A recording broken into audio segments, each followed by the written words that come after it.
ka-idol. Yan mga ka-idol, naka mga ka-idol oh. So unang adlaw mga ka-idol. Bali ito pa, gulong natin mga ka-idol din sa baba mga ka-idol. Yan mga ka-idol oh.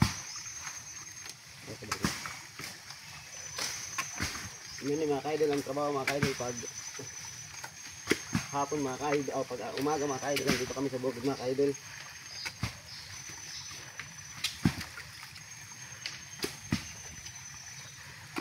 Hindi ako makakahangi mga ka-idol isan la. Isa nga like o share man mga ka-idol. Para umangat man tayo mga ka-idol. Kasi ito mga ka-idol pa iba o. Bali marami-rami pa ito mga ka-idol papunta doon.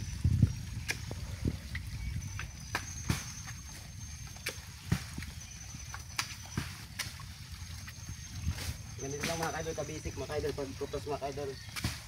Kahit mahirap. Ipag-atsaga lang mga ka-idol ang puhunan namin dito mga ka-idol.